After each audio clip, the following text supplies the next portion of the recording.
everyone. It's Matt here. How's it going, everybody? This is your friend, Will. Hope you're doing great. Hope you're doing fine. Hope you're doing better and better.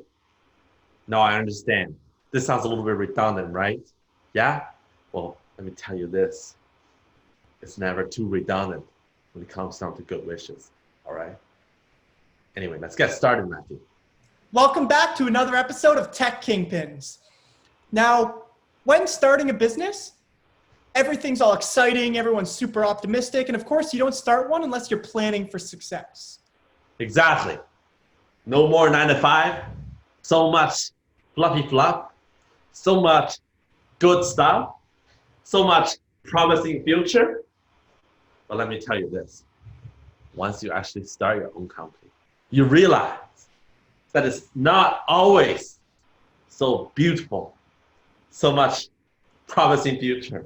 Sometimes there's a lot of bitter. Sometimes there's a lot of pain and sorrow. And sometimes there's a lot of failures. So today, we're gonna review 5 big failures in the past that resulted the stop of a company so that you don't accidentally walk down the wrong path. Hey, quick pause right here. Are you a tech founder who's looking to disrupt the status quo? Or are you a business leader who wants to stay current with what's happening in the tech industry? You should always consider subscribing to this YouTube channel because we'll always be talking about the hottest, newest stuff happening in the tech industry. First, we're going to look at Arrivo. Now, Arrivo was a transportation startup that, in their own words, was an autonomous network engineered to eliminate traffic by zipping vehicles at speeds up to 200 miles per hour as a new seamless layer of transportation that integrates with existing roadways, city metros, and automobiles. The system was supposed to use only electric power to propel the vehicles and magnetic levitation to float the vehicles at high speeds. Arrivo received over $1 billion in credit and ultimately failed because they ran low on funding and couldn't secure an immediate Series A round. Can you believe that? You have the ability to loan $1 billion. That's a billion with a B. And you still can't secure funding. This is just sad because you know what? The product is such a good product. It's a great idea. Think about this. It can speed up you to like 200 miles per hour. Imagine how much time it's gonna shave off from you commuting to work every day, right? This product is so futuristic and it's so good for the society as a whole. But unfortunately, because there's the lack of capability to raise funding, the product has to stop. So I guess the lesson learned here is try to get out there, man. Just try to tell your idea, pitch your idea as much as you can. Rehearse on the pitches. Know what I'm saying? Practice them and try to convince people and let them see your vision. Next, we're going to look at Tink Labs. Now, Tink Labs created a product called Handy that was a hotel in-room mobile device that was integrated with the property management systems, telecommunication systems, and room controls that customers could use. After receiving $125 million, Tink Labs ultimately failed because they were too aggressive with their growth goals. And unfortunately, they failed to meet them. Oh, that's so sad to hear, doesn't it? Another case of not testing the market fully.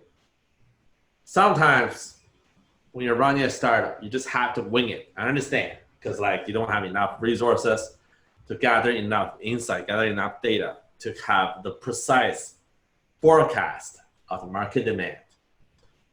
But you can't be too wrong. You know what I mean? Like you can't have too much wiggle room. The wiggle room is too big sometimes. And you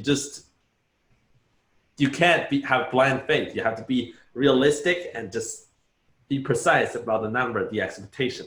Sometimes being pessimistic is actually better. In this case, it's clearly not the case. They put too much blind faith and look where it took them. It's unfortunate. I guess they weren't thinking enough. Revision Optics. Revision Optics is a startup that created a device that you could put in your eye to treat presbyopia, which is a natural part of the aging process that makes it hard for your eyes to focus on things that are close by.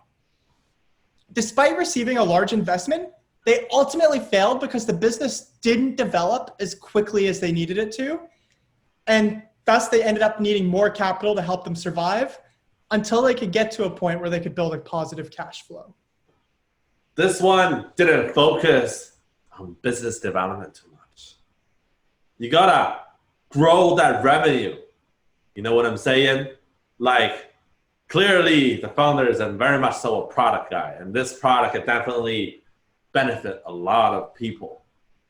It has good intention as well. Like, as you're aging, you have these eye problems, and this product can help you solve that issue drastically, right?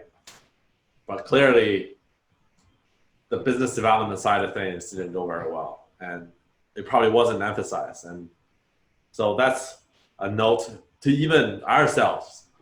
We gotta pay attention to revenue. You know what I mean?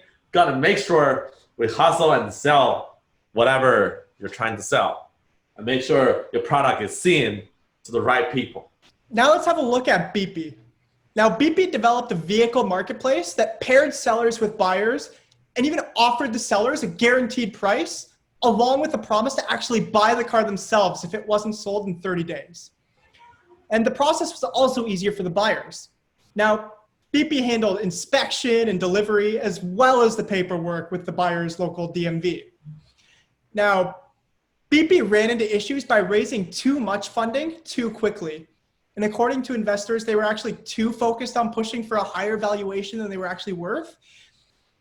And they were looking to raise $300 million at a $2 billion valuation in one round for expansion. Now, Beepy didn't handle this money well, spending the money on things that they didn't really need, and also paying it out to unnecessarily high salaries and reportedly spending over $7 million a month. Now, outside of their horrible cash flow issues, they also ran into one other issue. They failed to test the market. See, they simplified the entire process of buying a vehicle for both the buyers and the sellers, but they ended up skipping what is probably the most important step. People like to actually see and try out the vehicles before they actually make the purchase. And unfortunately, Beepy oversimplified everything and they took this process right out. So they failed to actually get people to buy the vehicles. Does it make you appreciate the importance of having a good CFO? You can't be overestimating your valuation without the profitability to back it up. The stories only take you so far, you know? The blueprint only get you to the initial stage. In order for you to move on to the next phase, in order for you to scale truly, you have to make sure that you have market traction and revenue to back up your claims. And BP, unfortunately, didn't have those, right? The market wasn't ready. People were still in the mode where they want to actually be a part of the car that they're buying.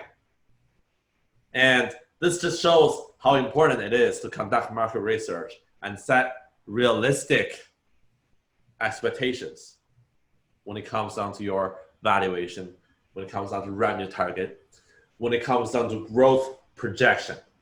You have to be realistic. If you don't know whether you should be optimistic and pessimistic, you should be pessimistic.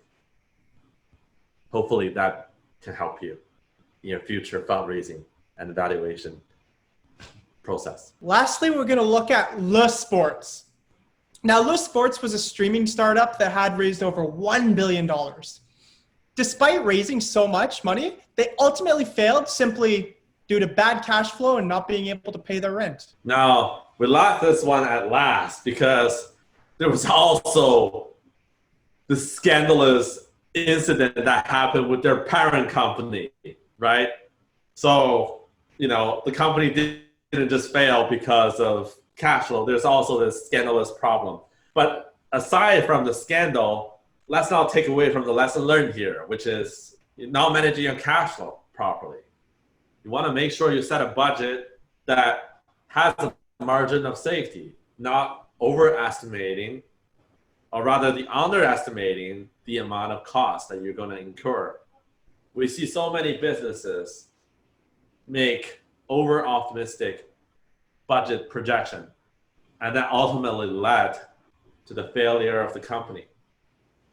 If you have surplus, you can always carry it over and reinvest it into your business.